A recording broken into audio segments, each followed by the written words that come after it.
Hey everybody, we are back with one of my favorites. This lady, we've been on a little journey together for years, and when I need to bounce something off somebody, I go to Leanne, and vice versa. Leanne comes and says, what do you think of this? And we've done lots of stuff together, so I'm really glad that you're on the podcast today, Leanne. So thank you for coming on.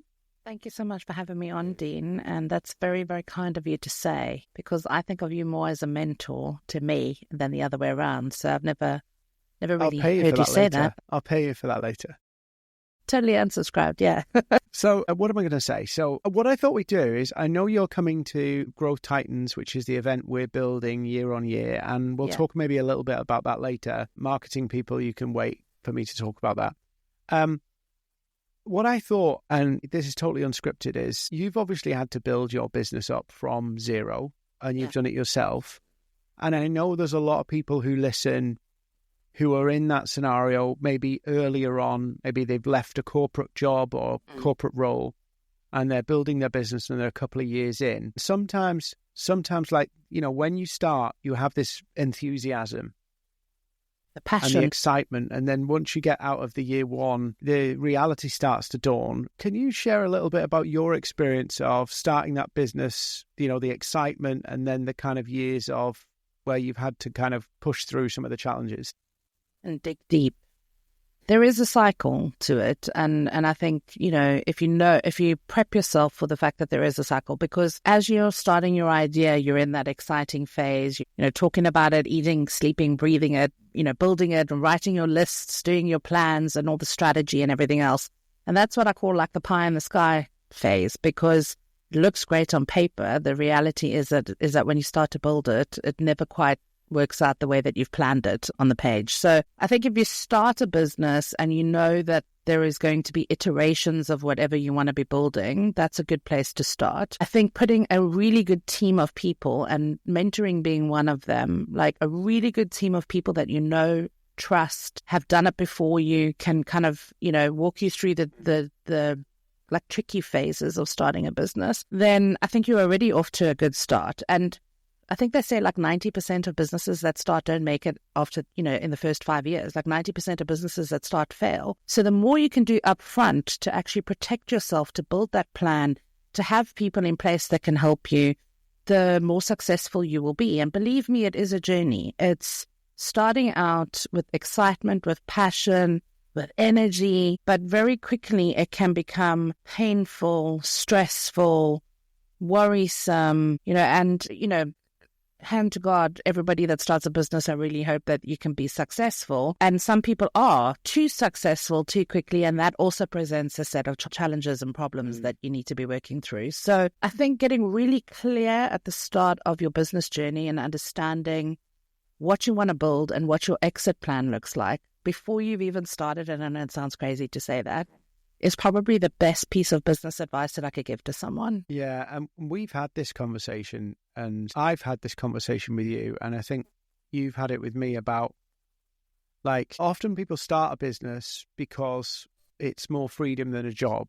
But that end game, most people don't think about that end game. And and let's be honest, is the end game the business shuts down when you're done?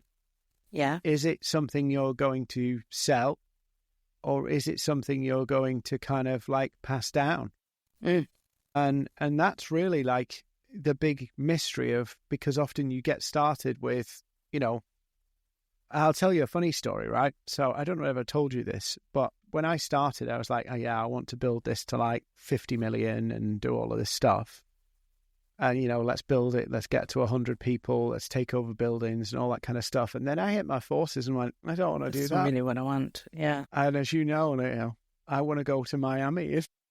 I want to go have fun with my life. I want the freedom that was promised. And there is that allure of, the big office and all these people reporting to you and the big deals and all this kind of stuff. But I was like, yeah, I want to go to America for 3 weeks and sit in Miami. And you will find that changes. And this is the life cycle of starting a business. You start a business to know, can I? And I'll talk through my journey. I left huge corporate, started a business because I wanted to prove to myself that I could start a business before I retired at some point. I had to proved to myself, I had this desire to know I can start a business and people will pay me for the services and the knowledge and the insights that I've kind of curated over the course of my career. So I started my business quite late in my life. I started it at a little bit shy of 40. I wasn't a young entrepreneur. I wasn't kind of like building, tech. I was really selling my services, my skills as a service. And from that, other things then sort of grew. But yeah, there is a definite life cycle, and you do need to think about what does this business look like in terms of how it impacts your life, in terms of what it is that you enjoy and what fuels your passion and keeps you actually creating and building and scaling this business that you start. And then you need to think about, like, what does that end game look at? Is it a lifestyle business that you run until you decide you're done? Is it a business that you want to pass on and you can replace yourself in, which is kind of the journey that I'm on right now, is trying to make a business not so much about me and my skills, but actually about what the business does for the community around us? Or is it, just something that you don't even need to be present in? You've got two of those types of businesses. One is very present with you, and you've got another business that isn't present with you. Yeah.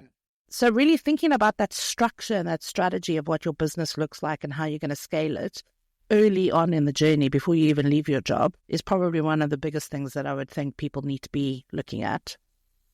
And when you started, because we met kind of in after you'd started, but it was still relatively early on, wasn't it? Yeah, definitely like within the first 6 months, I think. What was the kind of scenarios was going through in your world about, like, something has to work, right? That determination to want something to work, and then dealing with the, you know how this works. Sometimes we do stuff and it falls flat on its face, and you did everything by the book, you did everything right, and it falls flat on its face. How did you manage that kind of, journey where some of the things you get excited about just wouldn't work the way you wanted? That is a hard nut to crack. I'm going to be very honest. When you've put your heart and soul into something and you think that that is what you should be doing, you deliver it and then you realize nobody else really cares as much as you do, which does happen. You get knocked, but from that knock you learn a very important lesson, which is test your plan before you launch it.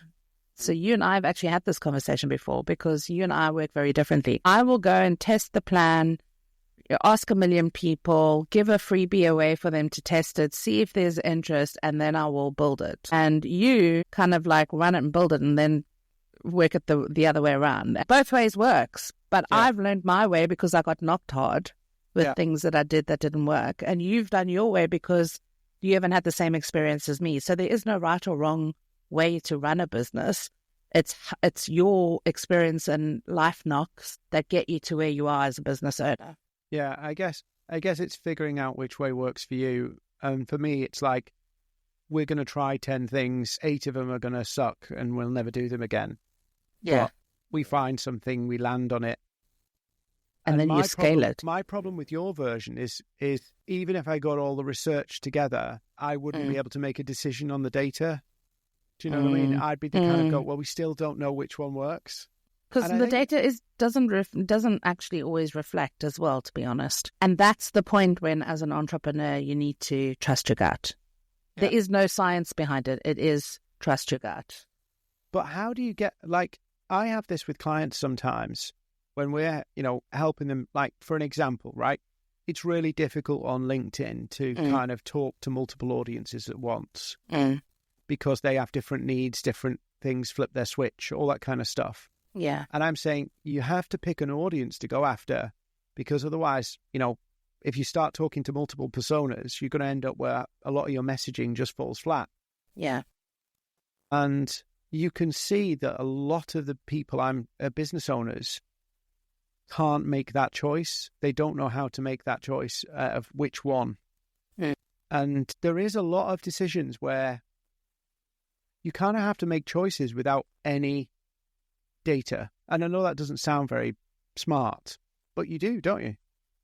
You need to make the choices that fit right with you, because all of these lessons that we're talking about now, the life's hard knocks, the picking one audience, the planning, the putting the people and the support structure in place, Those are only things that we learned because we went through hard times in order to make them happen. So with all the best intentions in the world, even if we had to get up at Growth Titans and actually tell everybody in the room, this is how we built our businesses, they have to go through that journey themselves in order to learn the steps to follow and to learn from those steps. And their business is more like a windy road rather than a straight arrow to the top. And you might have to change because market forces. I mean, that's what happened with my business. I started out as an agency. I'm now a media, company. Yeah. I never started out thinking I was going to be a media company, but that is what I do. I run media and events. But for the industry that I'm actually specialized in. So that's why the planning is important, because you need to have a very clear goal of what 5 years from now looks like, not what does the next 6 months look like. And I think the one thing that I like about when we're chatting, when I come down to Weymouth and we sit in that meeting room by the coast and we talk about things, is where you're doing that kind of thing of you're so close to your industry. Yeah. That can be a curse and a blessing, but you're close to your industry and you're going, this is where the industry's going, and thinking about how do you adapt to where the industry's going. And I think that's another frustration a lot of the time, is that the world is moving all the time. And if you're not connected to your customer base, the industry you're serving, it can quickly slip away from you. And you go, why do the things that I was doing no longer hit? And that's because everything is changing around us all the time. So when you're running a business, you're actually, you are not stationary, even though you think you are, because you're following step 1, step 2, step 3 to get to your end goal, which every business owner has to plan in advance. You are also doing that as the other planets around you are circling. So, TikTok makes a change. Google does an algorithm update. Email marketing now has GDPR in the US. Everything is changing all the time. So I think the other thing that you need as an entrepreneur is stamina and grit, sheer grit, because bet your bottom dollar with all the best laid plans on a piece of paper, it is never going to turn out the way that you want it to. So you need to be able to react to market forces and competition, because as fast as you are building something, somebody else can come in and build it just as fast, especially now with AI. So unless you are being 100% authentic and you are selling something that only you can sell or make or do in a way that only you can do it, and be authentic about that, because you and I talk about authenticity a lot. We're really passionate about that. You need to make sure that those things are in place in your business and that you're comfortable with change. And it is you do something, the industry reacts around you. But there's this really interesting quote that I've kind of been toying with. When you get these quotes and you're not sure whether you like it, hate it, love it, despise it. And it's from Sam Altman, and he says, my paraphrase of it here, but he says, a surprising amount of the time, you can bend the world to your will. And I was like, he would say that. He's from a rich family, and, he's been involved. He was in Reddit. He's in all of these kind of things. So it's like rich people giving ordinary people a life advice, which really grits me. But then I look through some of my experiences of business, where I've literally gone, no, we're going to make, force, I'm so locked in on something, I can force things to come about. And it doesn't happen every time, but it's surprising how many times that kind of grit, as you call it, or determination can kind of push through what seems to be something that cannot be pushed through. You got any experience of that? I do. I launched a magazine in a digital age, and everybody looks at me as if I was stupid. But the magazine is actually, I did, very quickly. And it's because I know. This is the difference between me and Leanne, by the way, because I launched a magazine and just went, let's do it and get it out there. Leanne launched it, makes money off it. Well, because the time was right, and I understand my industry. I know what people are looking for, and we did it in a way that it serves the business as well as being a standalone product. So the way that we positioned it was a little bit differently. But there again is, my team looked at me as if I was mad. I'm going to be honest. Our CFO is very numbers driven. And he was like, we are not doing another product, because that's my job as an entrepreneur, is to create a new product, a new thing, a new whatever. And you and I have had those conversations where you're like, Leanne, you do not need another product. Go and sell the things that you already have. Stop, But when and this is where you need to learn yourself as an entrepreneur, is when your gut tells you this is the right thing to do and I'm going to do it anyway, only you can go to bed at night feeling happy with that risk. And being comfortable with risk and making mistakes is the biggest trait that I think an entrepreneur has. And also knowing when to walk away, when enough is enough and when it's done, or when you can't make something work. Because most entrepreneurs fail once, twice, 5 times. I mean, all the big entrepreneurs in the world have done something that hasn't worked. They learned from that. They were comfortable with the fact that they failed and they learned. If you're not comfortable with failing and learning, don't start a business. Rather stay in your job, because you've got a structure that you're working around. There's goals that are set for you. You know with clarity what you have to do, and you don't have the stress of doing everything else that comes along with running a business too. But if you're really passionate and you really want to grow your business, surround yourself with people that are willing to share their knowledge. So get into a community that can support you. And I do feel like that's what you're doing with Growth Titans. Like, when I've been to those events, because this is going to be the 3rd time then I'm going to speak at Growth Titans this year. Biggest one as well. Biggest one this time. The best thing about Growth Titans, and I'm not doing this because I get paid to do this, is the fact that in the room on the day, and the reason why I come back every year is because I love interacting with people and I love solving problems. That's what I do in my business. That's part of what we do. We offer a service that solves problems. And I love the interaction that I get from small business owners, helping them to understand how they can leverage digital marketing to grow and scale their businesses. And it's not what I present that I actually enjoy doing at Growth Titans. It's the Q&A after that ends up being even more valuable than what I present. And when you go to events, you sometimes are prescriptive about what you can and can't say. And that doesn't happen at this event, and that's why I love being there. Cool. Pay you later. Thank you. So let's just talk about marketing for a minute, right? Yeah. Because for a lot of businesses, this whole sales and marketing thing is kind of bluntly a pain in the ass. Yeah, because there is a million different opinions about what's dead, what's working, what's going up, what's, all this stuff is constantly, you scroll social media and somebody's got a new secret. There's a new tool, there's a new this.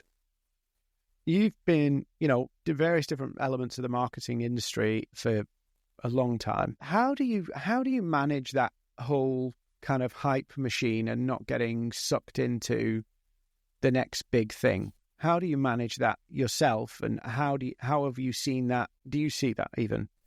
I do. So there's a lot of misinformation about digital marketing because, rightly or wrongly, social media connects us to people that can amplify their own voice very easily. Okay. Well, not very easily, because it does take skill.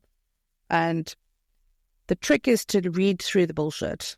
Sorry if I'm using phraseology you're going to pull out, but there is a lot of BS on the internet. I mean, if you type in the word affiliate marketing, 99% of the stuff that you're reading is inaccurate and incorrect, factually incorrect. So what ends up happening is a lot of people assume that they're going to become millionaires overnight if they become an affiliate. But the truth is that it's very, very hard to do affiliate marketing. And it's a skill set. And it's the same for influencer marketing. It's the same for social media. It's the same for paid media. It's the same for SEO. Most of the things that you see that look easy are actually very difficult. Now, these people have found a way to make it look easy, and you believe the hype because, well, if they're doing it, then I must be able to do it. Anybody can do it. And that's just not the truth. So understanding how to read through the misinformation that's out there and taking time to actually see if that misinformation is consistent. Because one video does not an expert make. One video that gets 10,000 views does not make you an expert. Well, it makes you an expert in getting views. Doesn't make you views an expert don't convert in the subject into matter. Well, and views don't convert into sales. That's the other thing. Why do we believe that, though? Why do we believe that, like, 1 million views equals money? Because it does in some ways. For paid media, it does, because impressions is the payment mechanism that you pay for. So for brand awareness, it does. But for conversion and performance, it doesn't. But thinking about that, like, from an influencer marketing point of view, because that's right up your kind of, it's in your territory, is, if you're trying to do a deal, and maybe you can, because a lot of our audience that will be on here will be following people who have huge followings and huge audiences and huge voices. And I'm not dissing that any of their information is, will leave what they're sharing. But what I do see is a lot of business owners who think that that is the key to building their business, that if they just grow a bit more on social media, and it kind of links to what you do about, your business is helping people convert from the internet, not get attention on the internet. It is attention, but attention without conversion is pointless, right? Yeah, 100%. Because any person on the planet now is stimulated with more than 10,000 visual stimuli every day. And if you don't know how to break through that noise, and this ties back to what you said earlier about having one audience and one message and figuring out who that one audience and the one message is. And the Americans have got a lovely saying, it's the riches are in the niches. Mm-hmm. If you don't know who you are trying to target, your content might be blanket and it might be seen by 10,000 people if it gets picked up by the algorithm. But if it doesn't convert that person to a sale, it's wasted space. It's just noise. It's just white noise. And that doesn't help your business in any way, shape or form. And it's this, I've spoke about this, but you'll know better that, these brands who align with influencers and people who've got big followings, they're now trying to look at the ones where there is the niche following, where there is the focus, because you can get higher conversion from being more focused. There's actually a movement that's happening right now, because the problem is that ambassadors are told what to say by brand marketers. So younger generations of consumers are no longer trusting ambassadors who are promoting products because they know it's misinformation. So they're bypassing that and actually looking for user-generated content that's real and authentic and isn't brand on brand. And we're calling those people micro-influencers because they don't have huge followings, but their following is trusting them. And authenticity and trust is actually the revolution that we now need to double down and invest in. So it's not about creating content. Just unpack that again. Yeah. So business owners looking at this and going, that comparison trap of looking at these influencers and going, well, if I just got like that, I would make more sales. And what you're saying, just unpack that whole micro-influencer concept. So authenticity is a new revolution that's coming into social media in a big way because of platforms like TikTok who've enabled anybody to become an influencer. Like anybody that can use a phone can create content, upload it onto TikTok and start to build a following, or Face or Meta or wherever they are. But the problem is that, and some brands have actually been penalized by using influencers too much.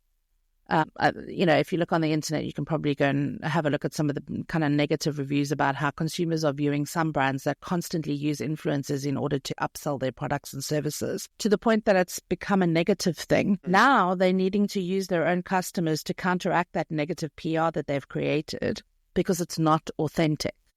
It's on brand, but it's too on brand, so it's too perfect, therefore it's misinformation. So authentic content is now a kind of like revolution where people are they're actually selling their content to brands so that the brands can leverage it as paid media ads.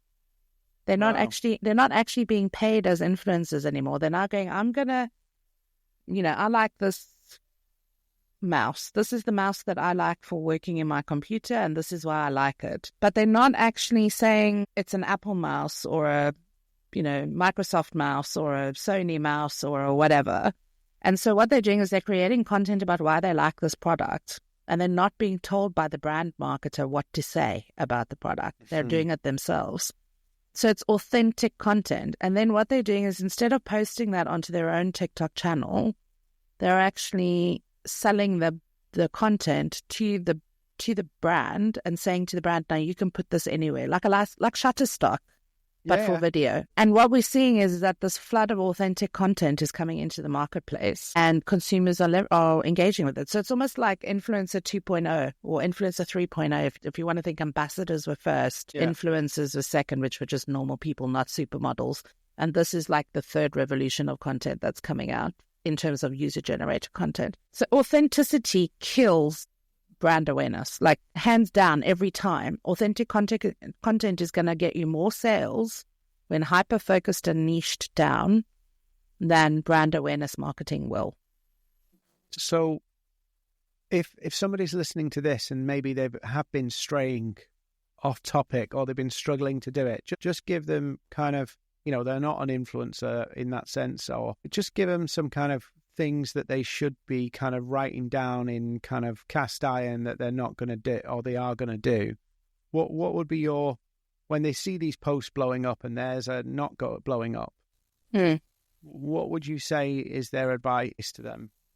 Maintain the course. If your content is hitting the customer that you want to speak to and sell to and serve, forget about what everybody else is doing. My own journey has had that experience. Like, I was talking about affiliate marketing on LinkedIn way before anybody else was. And now LinkedIn is flooded with people talking about affiliate marketing. It was a subject that wasn't even on LinkedIn when I started posting on LinkedIn.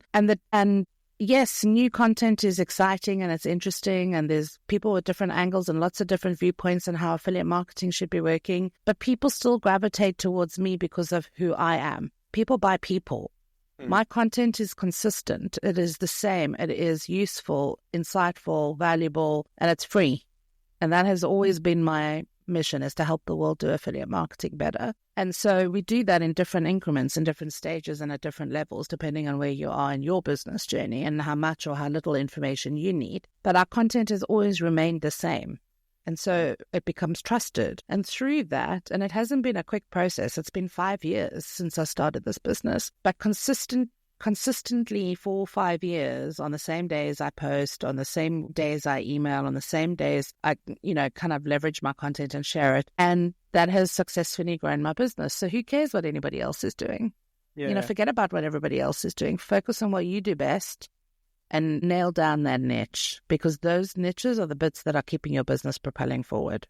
And people will gravitate towards you based on what you share. So now for the marketing bit, you're coming to Growth Titans. I am.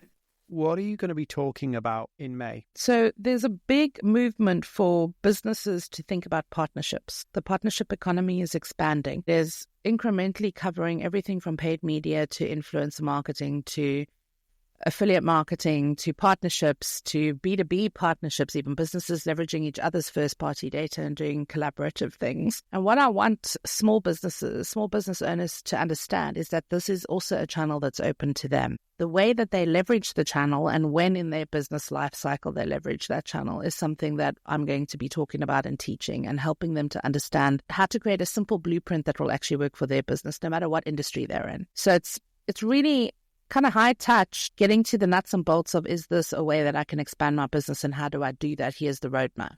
This is the simple steps to follow. It's very practical and very tactical. And just flesh out, just in case, that kind of partnership term, because it can be bandied around to mean lots of different things. Yeah. What do you mean by this kind of partnerships?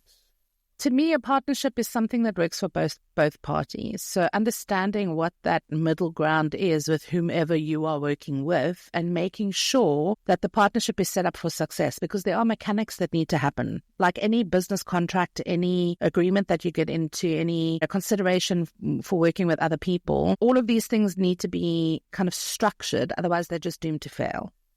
Yeah, it's a bit like a lot of people in like financial services, like financial advisors and stuff like that, they'll have deals with, accountants and lawyers to do kind of referrals. I know that's a kind of more conventional way. And when they say, I get a lot of them, but when I get a new referral partner, it takes me ages to get them to activate and actually start to refer. And you can kind of set these stuff up. And then if you don't have the tools to actually get them to refer you, you may as well have not bothered. Yeah, so we're going to talk about all of that. We're going to talk about tools that you can use to actually track all of this, to make it easy for your partner to actually work with you. We're going to talk about strategies for onboarding to actually make the partnership successful. We're going to talk about commercials, like how to make the partnership successful from a commercial perspective and what kinds of commercial deals you can do with different types of partners. We're going to talk about the kind of legal ramifications of getting into a partnership agreement and how that impacts your business and how it impacts your brand, and setting up some rules for that so that you don't fail before you succeed, and really just helping people to understand what the partnership process is and how to make that work for their business, whether it's in a big way or a small way. It doesn't have to be taking over all of your other marketing activity, but it is something that you should be thinking about. And if you're not, you're already behind the curve. So coming to Growth Titan is going to help you catch up if you haven't thought about partnerships and affiliate marketing, And it's also going to give you the insights that you need to go and explore it a little bit more if you do feel like it's the right fit for your business. So I think it's a nice chunk of information, but not too overwhelming either. And how big is this kind of market of, kind of win-win business relationships, business win-win marketing, basically? So strangely enough, they've actually done some recent research, and I don't know the numbers off the top of my head, but the affiliate marketing industry is like $1 billion industry. It's not small, yet it's very rarely spoken about. And in the UK alone, they did some research last year, and I will give you the links to this if you want to share it. It's probably in the top 25 industries in terms of gross domestic revenue for the UK. Wow. That's how big this industry is. And it is growing at a phenomenal rate. For the last 10 years, they've actually mapped it back, and every year had a double-digit increase, regardless of whether there was a recession. So it's a payment method that works for businesses if they know how to leverage it, but not everybody's using that. You're only paying for your marketing when you make money. Get a sale, yeah, or when you get a referral. So why do you think people don't look at this option more? Because it's not spoken about very much. It's always happened behind closed doors. It's been a very fast-growing industry, so you kind of fall into it by accident. Nobody wakes up every day and says, I want to become an affiliate marketing manager. It's an industry that you fall into through other industries. It is still very much, there's a lot of work being done to create best practices and guidelines like there is for the advertising industry, which is way more mature. It's been around a lot longer. The affiliate industry started, maybe 25 years ago. It was a medium that started not very long ago. Advertising's been around since the 60s, so it's a lot more mature marketplace. And I think just misinformation, people just don't know where to go. You can't go to university to study affiliate and partnership marketing. You learn it on the job. Do you think a lot of people in the conventional world, if they're not in the kind of marketing industries, do you think a lot of people think that this kind of, whether they call it referrals or partnership marketing or affiliate marketing, do you think a lot of these people think about it that they have to have known the person for a long period of time to get that relationship? Yeah, but actually they don't, because everything's tracked online and it's all recorded and documented with the tools that we have available. I've run programs where I've never met the affiliates before, but every month they get paid their commission, and, you hop on a call or you drop an email or whatever the case may be. So this industry still is quite high touch, high relationship led, but it's also very, very scalable compared to other media channels that require a lot of resource and money up front. So affiliate can actually start with a very low cost base and exponentially increase quite quickly because of the value of the partnership and the way that commission is paid after the sale. So in some industries, you don't have 30 days and, you can get paid immediately as soon as the sale happens. So the money flow works a lot faster too in some industries, which makes it more viable than other, paid media channels where you have to front the money up front. Wow. So you're going to break all this down in the Growth Titans in Manchester. I am. And maybe share some of your fun stories, horror stories along the way, and give people some practical stuff that they can look at. Well, how could I adapt some of this into my own business? What's the one thing you think, or what's the one thing you want to tease about what you're going to share? Is there one thing you can tease?